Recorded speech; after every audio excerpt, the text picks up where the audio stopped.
All right, it is Eric Arnold here in the Politics Barn. D-Day. D-Day, Thursday, June 6th. Now, what's on tap here for tonight? We got some exciting stuff here on Thursday night. If it's your first time here, I'm Eric Arnold. We talk politics in the barn. This is a barn.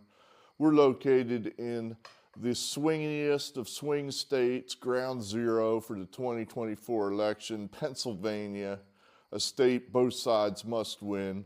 I am a graduate of Ohio State with a poli-sci and history major, which makes me, as much as anybody, an expert in politics. So let's talk some politics. Now, if it's your first time in the barn here, we make no apologies. This is a Trump barn all the way. Maybe said more accurately, it's an anti-leftist, Marxist, Democrat barn, of which Joe Biden is Exhibit A. So we're pulling for Trump. We're trying to figure a way somehow to get this guy across the finish line and make him president again, so we have a 4-year respite from the tyranny of Joe Biden. But what are we talking about here? Now, unless you've been under a rock, Trump convicted a week ago in a New York City sham trial before 12 leftists in a corrupt fixed deal, corrupt judge, et cetera, et cetera. And as Trump said, Mother Teresa would have been convicted under such circumstances. It's a joke. Now, the polls since then, I believe, show that the trials had no effect, which is great for us, which is just absolutely great for us. I'm not sure I'm ready to go as far as say Trump got a bump from the trial, but I think it's clear at this juncture it did not hurt Trump. The betting markets prior to the trial, or I should say prior to the verdict, Trump had a 16-point lead. In other words, the bookies said he had over a 50% chance of being elected. Biden was in the mid-30s. There was a 16-point difference between the two. That's significant. It dropped immediately after the verdict where he was found guilty. That's when I started going, uh-oh, what are we looking at here? Dropped down to about 9-point difference, but now it's heading back up again. Right now it's about 49-37, Trump-Biden, that's 12 points. So from 9 to 12 in a week, it's starting to open up again. I think the Democrats, once again, miscalculated, and their lawfare is not working. Now here's another reason. We're going to get into some Democrat media, and if it makes you squeamish, you can tune out right now. I won't blame you, but I do think it is important to read the enemy's articles every now and then. Keep your friends close, keep your enemies closer. If you don't know where that's from, I may revoke your membership because you should know. That's from Don Corleone in The Godfather. You have to read it every now and then just to A, know what they're up to, and B, sometimes your bias is wrong. You know, every now and then you're just simply misinformed, or you're just wrong, or your bias is wrong. And every now and then they may have a point to make that fits into your worldview, and you go, gosh, have I been wrong on that issue all along? See, Democrats never do that. They never go outside their little echo chambers, which generally makes them pretty stupid. So that's why you got to occasionally step outside your echo chamber to don't be stupid. You know, that's the deal. So Frank Luntz, a Republican pollster, he's a Republican like, say, Mitt Romney's a Republican. You know, freaking moth in here. He's a Republican like Mike Pence is a Republican. I mean, I guess, have the title, but if you don't support the party's nominee, are you really a Republican? So and he's working with the New York Times. So that tells you all you need to know right there. I mean, in other words, if Frank Luntz was any sort of Republican or even independent, fair, middle of the road, he in no way, shape, or form would the New York Times allow that guy to work for him. So Luntz is nobody's Republican as far as we define it. He held a focus group 4 hours after the verdict came out. 11 individuals. Now this was published Tuesday in the New York Times. Here are the 11 individuals. And I'm not going to read you the whole focus group question and answer session. That would take hours, and we're trying to rush through this and make it somewhat condensed enough. I think the conclusions that they drew from this focus group, or I should say the information given to them, is a little surprising to them. A little surprising to them. Now, as far as these being undecided voters, no. I mean, these are not undecided voters. Maybe one or two of them are, but for the most part, they know perfectly well who they're voting for, and they did so before they came into this focus group. You know, Ben here, the white college employee from Texas, he's a Biden guy, clearly 100%. Frank, he hates Biden. He's a 65-year-old guy from Arizona. Or I should say he hates Biden. He hates Trump. He hates Trump. In fact, most of these people hate Trump. You know, this is the New York Times. What do you expect?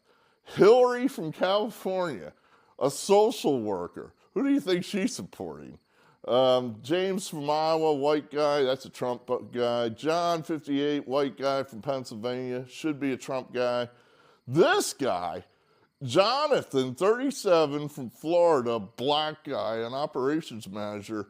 Jonathan, you belong to this channel, I believe. I think he must watch these videos because that guy, he just was a Trump guy right down the line, shocking the hell out of pretty much everybody in the room. And I couldn't have said it better myself, Jonathan. You get a hand for sticking it to the New York Times and Frank Luntz. You're a hero. Jorge could go either way. Logan, big Biden guy. Mashunda. Now this one's interesting. Should be a Biden, black female from Florida. Are you kidding? In the education field, that's slam dunk Biden. But she's a little bit, could go either way. So that's interesting. 33-year-old Middle Easterner. That their term. So I don't know what that means. But rental manager from California, clearly a Biden voter. And then Wendy, a black woman from New York, administrative support, secretary, I don't know. Clearly a Biden person. Again, though, you know, some said some anti-Biden things. So I want to try to go through with some of this New York Times stuff just to give you a flavor for what we're talking about here, and then get into an MSNBC article, if I can find this crap. Okay. Which analyzes the Luntz focus group. Yeah, that's right, MSNBC. What did they think about what Luntz had to say in his focus group? Now again, the focus group was designed to show the whole world about how horrified these undecided voters were by the Trump verdict. In other words, he's guilty. Oh my God, we can't vote for him. Oh no. And then they would run this with big banner headlines on Friday or Sunday in the news shows, getting as much publicity as possible, except they didn't do that. Because the conclusions that you had to draw from what these people said was not what they wanted to hear. Not at all. Here is, let's see.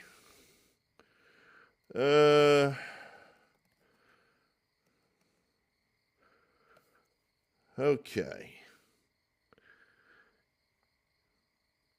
All right, this is from Jorge. You know, this guy could go either way. He says, I think Donald Trump would never have a failed trial in New York. Like many people said, most of the jury was probably Democrat, of course. It's like we have a trial for Biden in Houston. Well, Jorge clearly doesn't know his politics that well because Houston's a heavily Democrat city. But we get the point, Jorge. In other words, what if we had a trial for Biden in West Virginia? He wouldn't do very well. Okay. Jonathan, I mean, again, Jonathan's just, he's MAGA all the way. You lied your ass off to get in here, Jonathan, saying you were undecided. He basically is just saying, hey, Trump's a gangsta. That's what people want. He compares him to Tony Soprano and Walter White.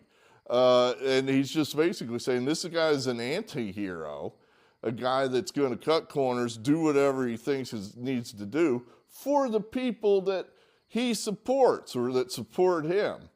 I don't know if that's that bad, frankly. So if that's the way Jonathan sees it, fine. But this guy's definitely a Trump voter. Oh, let's see. All right, I want to, Nishunda. She's the interesting one, and I want to bring her up here. They're talking about, let's see. Here's a comment from her. If they penalize him on these charges, there's such a long list of other people that should be penalized too. Well, that's not a real pro-Biden comment from a definite Democrat. Let's see. Nishunda. We'll choose this. Nishun. Here she is.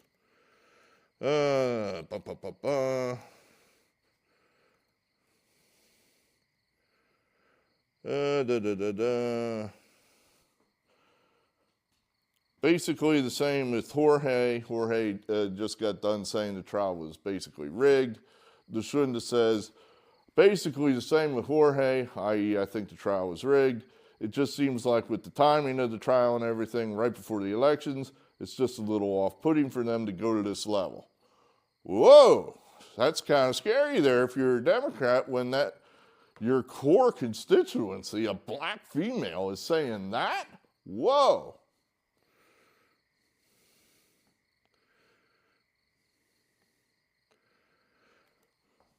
And the question there was, Nishunda, why are you still undecided? That was the question. Basically the same with Jorge, timing of the trial, before the elections, off-putting, that they would go to this level.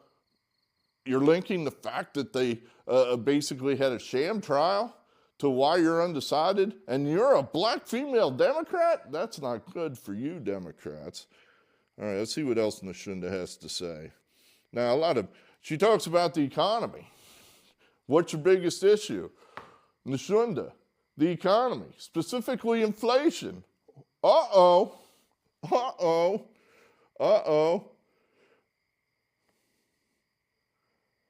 Oh, under Trump, things were definitely better. That's what Nishunda's saying now. They're asking whose economy was better, Biden or Trump's. Oh, under Trump, things were definitely better. John mentioned, that's John there, John mentioned affordable housing earlier. It's almost impossible now for the younger generation to purchase a home. That's what Nishunda thinks.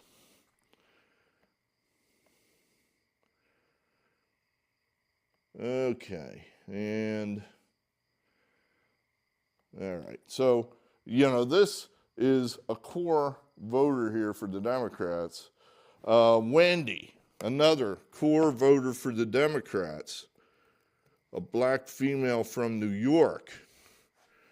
Let's see what she has to say. All right, she talks about this. To me, this is the worst of democracy. The fact that a felon can actually run for president hurts the general population. All right, well, that would have to be anti-Trump. That's definitely a negative Trump sentiment there. But, she's a Democrat, so we expect. All right. there's definitely a bit, or what's the question here? They're talking about her family, how do they respond to this? She says there's definitely a bigger picture to all this.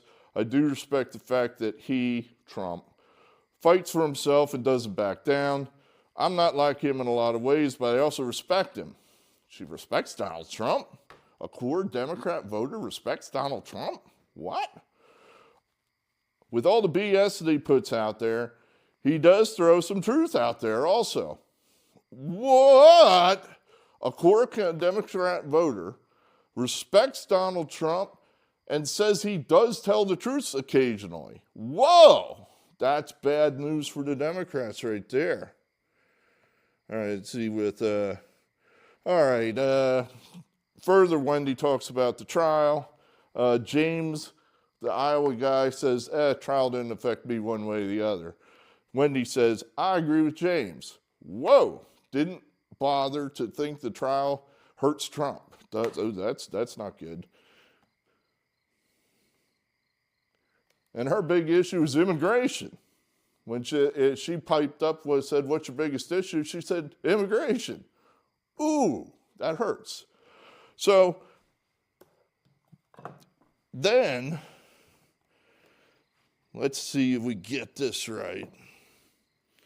All right, now, clearly, as we go through this, and they're talking, I read the whole thing. I'm not going to read the whole thing to you. Don't have time to do it.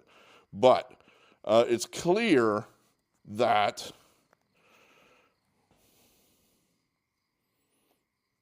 I'm trying to get my notes here straight. All right. This is who, obviously, these people were voting for coming in there. Ben, he's a Biden guy. He talks about scary people across the street from him with scary flags. Clearly, he's talking about Trump people, so they frighten him. He's a teacher. What do you expect? I mean, come on now. Frank clearly has a hatred for Trump. He's a Biden guy. Hillary, the white female from California, are you kidding me? Clearly a Biden voter. James, white guy from Iowa, he's a Trump voter. John, we're not sure about. John, he's left a little bit of a space there. We're not sure about him. He should be a Trump voter. Let's put it that way. He has all the demographics of somebody that should be a Trump voter. 58-year-old white guy in Pennsylvania. Dude, if you're not a Trump voter, I don't know what your deal is there, but you certainly should be. Jonathan, definitely a Trump voter, because he was just all over it. He kicks some major ass in this article. He's just bringing up the fact that Biden is sending all this money out of the country, not securing the border. He was nailing just Trump point after Trump point. So, Jonathan, I don't know what your handle is here on YouTube, but I swear to God, you subscribe to this channel. Jorge, big question mark. He was all over the map. And this is an interesting guy here, because even though it says California, that could very easily say Arizona or Nevada, two important swing states with heavy Hispanic populations. So this is, what he has to say is very important. What Jorge has to say, because how he goes could influence the election. Logan, definite Biden voter. Now, you're saying an Oklahoma white guy is voting for Biden? Oh, God. Well, right there's your key. Lawyer. I told you, 2/3 of lawyers in this country are hardcore Democrats. No, basically, looking at Logan, he talked about, what did he talk about? Protecting democracy and reproductive rights. Oh, Lord. Well, he's a hardcore Democrat. I don't know this nonsense about being undecided. That's hardcore Democrat talk right there. Nashunda, just based on the demographic, definitely a Biden voter. Chantel, same deal. And then Wendy, same deal. So this is, I would say, 11. 7-3 with one undecided Biden voters in this panel. Now, they were asked, who do you think is going to win the election? Now, this is a question that is often used by pollsters, also dressed up a little differently in that they may say, who do you think your neighbors are voting for? And pollsters, for whatever reason, and I guess, I'm not a pollster, but I am a poli-sci major, a political scientist, if you will. They view this question as telling, that people will be, how to say this, cast their values to their neighbor, or I'm not going to tell you how I'm going to vote per se, but I may tell you how the neighbor's going to vote, and I'm probably thinking the same way. I'm not sure I explained that exactly right, but at any rate, they think this question's important. And the answer here was Biden, Trump, Hillary, the California Democrat, Trump, James, the Trumper from Iowa, Trump, John, Trump, Jonathan, of course, Trump, Jorge thinks RFK is going to win. So again, Jorge is a real wild card. Clearly doesn't know that much about American history, in that a third party has never even come close to winning a presidential election, and probably isn't this time either. But he thinks RFK is going to win. Logan, Trump, again, heavy, hardcore Biden guy, thinks Trump is going to win. Nashunda, Trump, Chantel, Trump, and Wendy, Trump. What? That's 8-2-1. 8 Trump, 2 Biden, 1 RFK. That's who they think is going to win. That's who they think is going to win. Let me find Chantel on that. Here it is. Chantel, you raised your hand thinking that Trump would win. But over the course of the conversation, I know you've been thinking about maybe leaning towards Biden. Why do you think Trump is likely to win? Answer from Chantel. I think because I see more and more people kind of leaning towards Trump these days as time goes on. It seems like this verdict is going to energize people towards Trump. Maybe if they were apathetic or weren't sure, maybe it's kind of lights a fire in them. But yeah. So, that to me, that tells me that some people around Chantel are talking, and they're not happy with this decision, and that's why she thinks Trump's going to win. Now, let's get to the meat of it. How are they going to vote? How are they going to vote? They ask them, how are you going to vote? So, Ben, Biden, Frank, Biden, Hillary, Biden, James, Trump, John, RFK, Jonathan, Trump, Jorge, Trump, Logan, Biden, Nashunda, not voting, Chantel, voting for Biden, Wendy, RFK. So that is 3, 5, I'm sorry. My math is wrong. What are we doing here? Trump.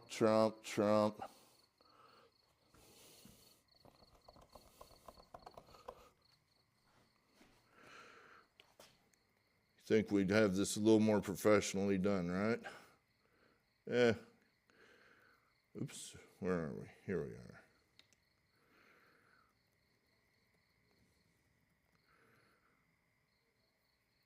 Come on now.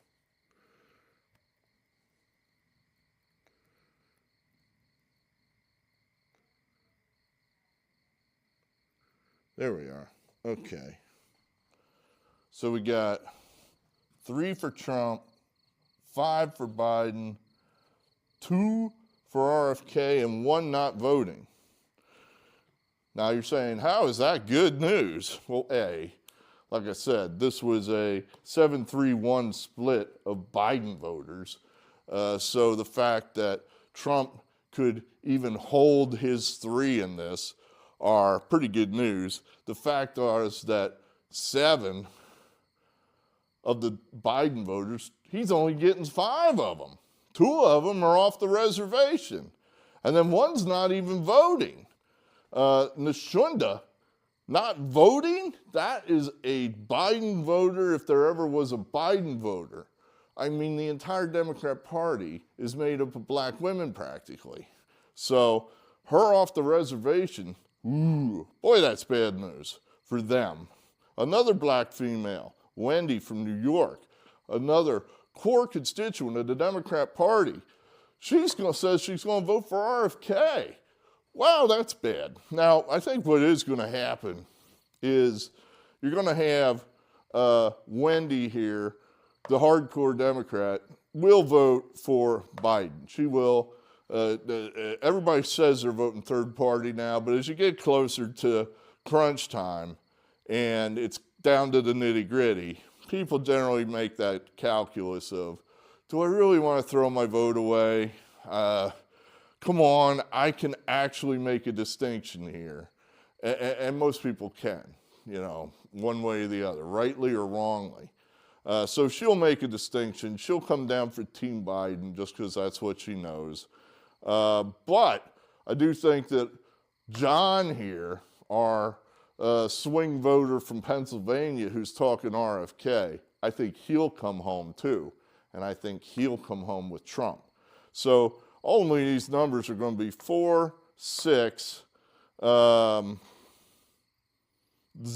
I don't see RFK picking up any votes. 4, 6, 0 with 1 not voting.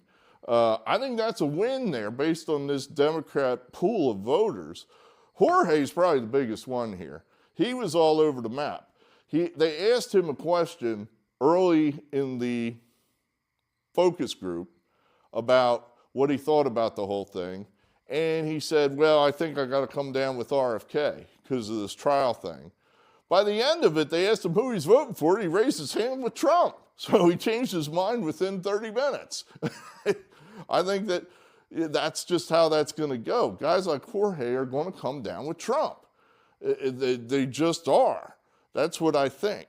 So, that I think is very important there. Now, that's what I think. Let me dig into the mind of a leftist. Let's do that.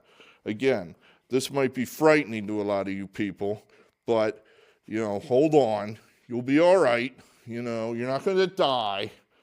You'll be all right. Now, this was written today. I'm sorry, it was written last night.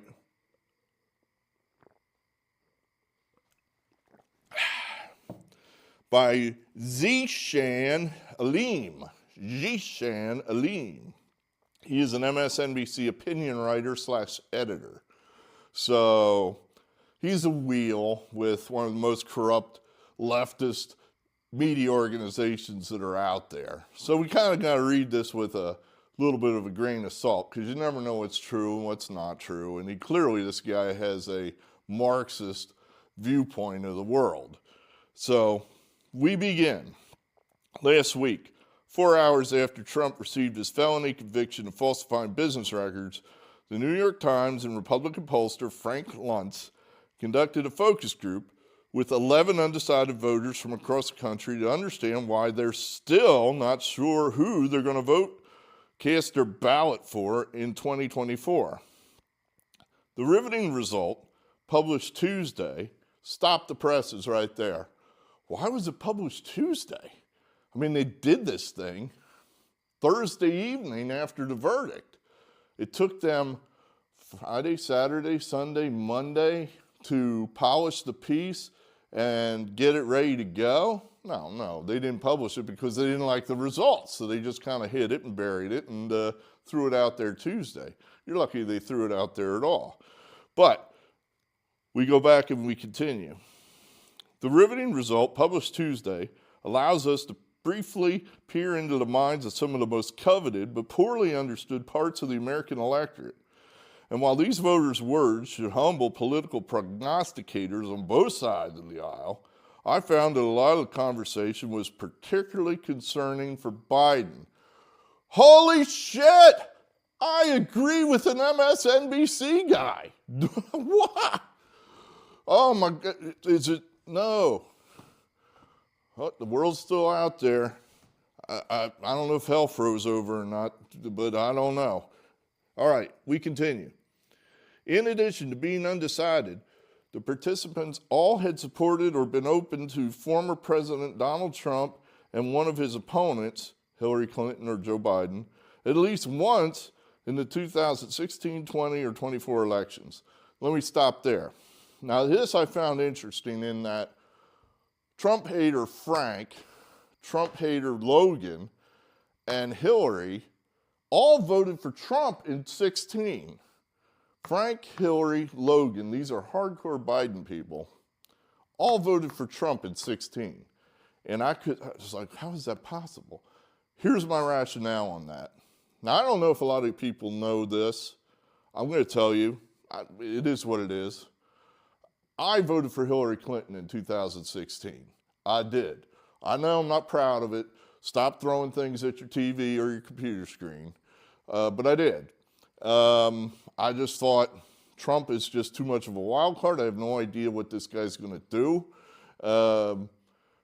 I fell prey to the incessant drumbeat of lies from the media. You know, there you go. You know, P.T. Barnum said that.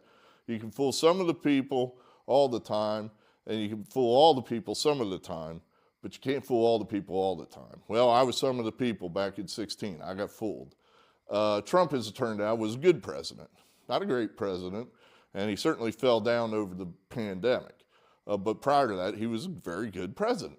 I think what happened there was Frank, Hillary, Logan, these are basically Democrats. And they saw Trump as potentially another Obama. Hope, change, going to do great Democrat-type things, which Trump had paid a lot of lip service in his years running up to office to a lot of Democrat thoughts and ideas, which is part of why I was like, I don't know what this guy is. I kind of think he might be a Democrat in disguise. That's what they thought too.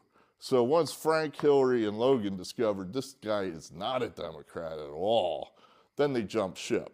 So that's my explanation there. All right, back to Aleem here. What's his name again? Aleem, that's his last name. Back to Aleem here. Swing voters tend to be less politically engaged and hold idiosyncratic policy views that don't necessarily add up to a conventionally discernible ideology.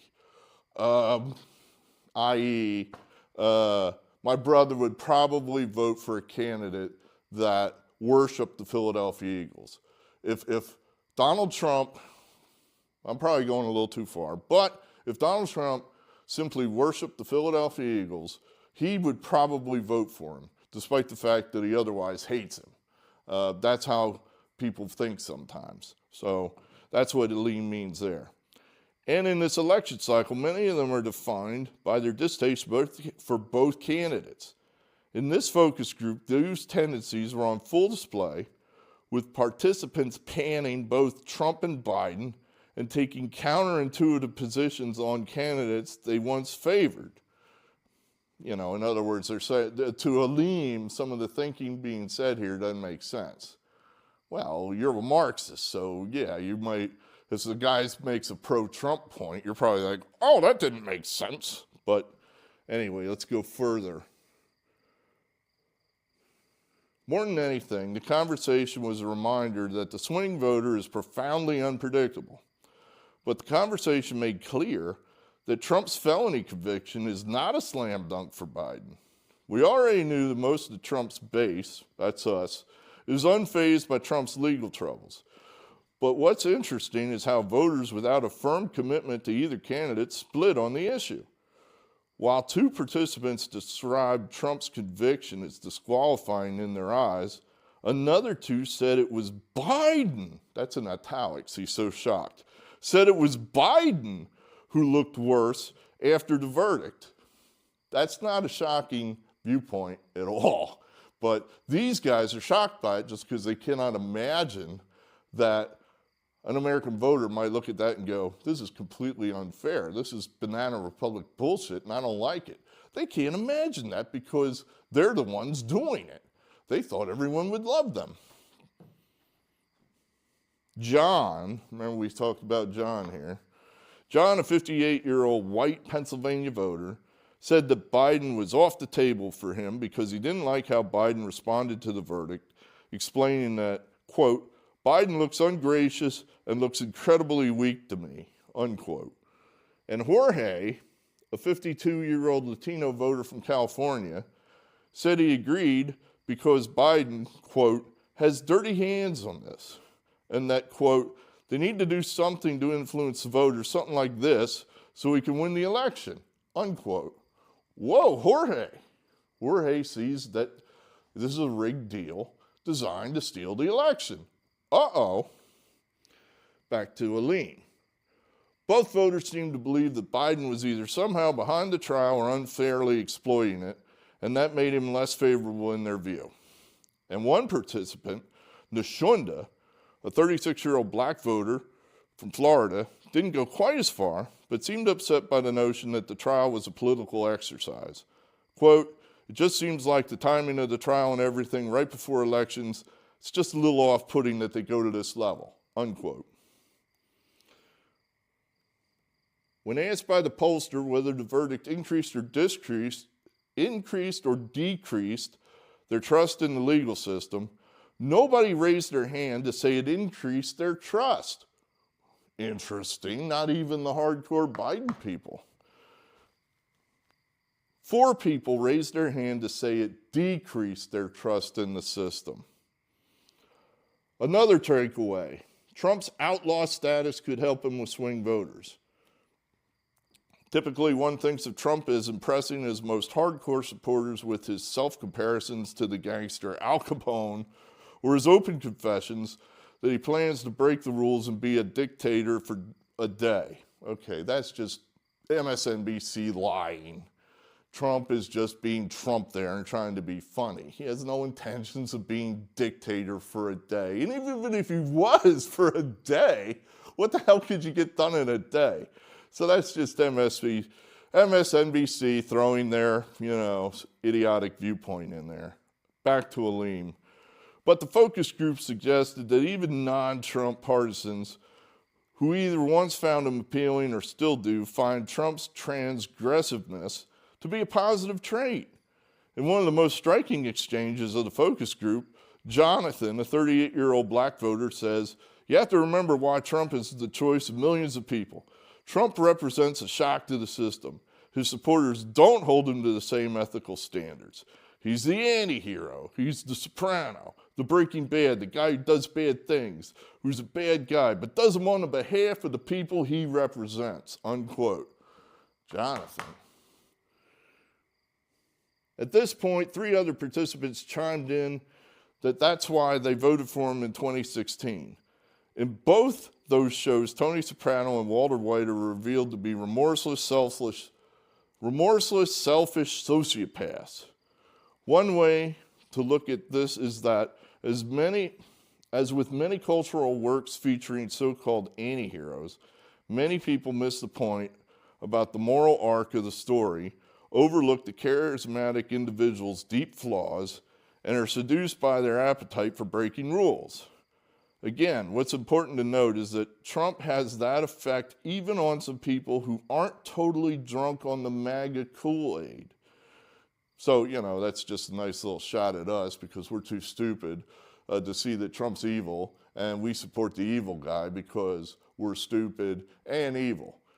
As I pointed out, the guy that wrote this article is right here squarely in the evil section. Aleem is evil, but we return to him. less charitable interpretation is that people like Jonathan are simply fine with being governed by an outright sociopath as long as they see that sociopath improving their life in some way. There you go again, Aline. Trump is not a sociopath. He's not even close. For God's sakes, you're just lying. Which brings us to what was top of my mind for the focus group participants. Oh, wait a minute, let me reread that. Which brings us to what was top of mind for focus group participants, the economy. When asked what was the most important issue for their vote, 7 participants listed the economy, and a number of them specifically highlighted concerns about inflation. Jorge just jumped all over this in that they asked him, he said inflation. I mean, it's nuts. Here in California, he said it's up to like 50% on stuff. 50%, it's not 5, it's not 10. And then the New York Times moderator jumped in and said, what specifically is up 50%? And Jorge just came right back at him and pow. He said bacon. He said it used to be about $5-6 a pound, it's now 15.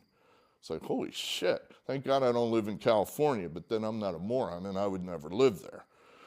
That's unbelievable, that $15 for a pound of bacon, but that's your future. The whole country is going to be California if we keep going and electing these leftists. I digress. Back to Aline. That fits with broader polling trends indicating that the economy will remain central to voter consideration this year. The issue for Biden is less the state of the economy at the moment, which is growing at a decent clip and has extremely low unemployment and moderating inflation. I don't think any of that's true, but whatever. It's more about winning the battle over the perception of the economy, reminding people the nature of Trump's governance of the economy, and promising policies that instill voters with confidence about the future and broadly shared prosperity. Biden, in particular, is still smarting from higher inflation earlier in his tenure and needs to address that head on. So again, we're too stupid to know that things are good out there and we just don't appreciate it. By contrast, only one participant in the focus group listed concern about harm to our Democrat Republic. I can't remember who did that, maybe Ben or Frank, when describing issues top of the mind in their vote. That might be hard to believe if you consume left-leaning media. Wow, that's quite the admission there for Aline, that there is left-leaning media. To hear those guys tell it, they're simply straight down the middle and tell it like it is. I guess he's probably talking about something. I guess there's probably media out there to the left of MSNBC. I don't know, the Jacobin. What else could be left of MSNBC? Pravda. Is there still a Pravda? At any rate, we're almost done here. By contrast, only one participant in the focus group listed concern about harm to our Democratic Republic when describing issues top of the mind in their vote. That might be hard to believe if you consume left-leaning media, where Trump's every promise to transform the U.S. into a more authoritarian state drives countless news cycles. But in the informational environment of many politically disengaged voters, there isn't necessarily a fear of erosion of democracy. To win the affection of those voters, Biden cannot rely on the fear of Trump's autocratic aspirations. He must instead demonstrate how he'll make the country a better place to live. The end. So, clearly obvious, disagreements we have with Aline in that, they just want you to believe that Trump is this monster, contrary to all evidence, that their guy's not a monster in that, jailing your political opponent 5 months before an election is normal. That everybody does that in a Jeffersonian democracy. Everybody does that. So they want you to believe on the one hand that they're saving democracy while they destroy it, to save us from this monster Donald Trump. who was president for 4 years, and really not all that much bad happened. In fact, a lot of good things happened. So that's where, Aleem's at. But he sees this the way I see this, in that this lawfare's not working. Jorge knows bacon costs a hell of a lot, and it costs a hell of a lot more than what it did when Trump was president. He knows that. He may not know that RFK has no chance to win the election. That doesn't matter. He knows that the economy sucks. Nashunda, Chantel, these people, they know the economy sucks. So when they go to the grocery store and the money just doesn't go that far, they know this. They're living it. So Biden has a real problem there.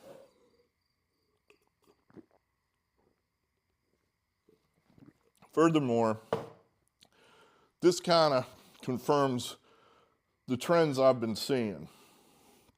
Trump has issues with these educated white people. They're just too good for him. They're just too good for Trump. They're too smart for Trump. He's beneath them. They find him embarrassing, again, Jerry's word, detestable. He's not worthy of them.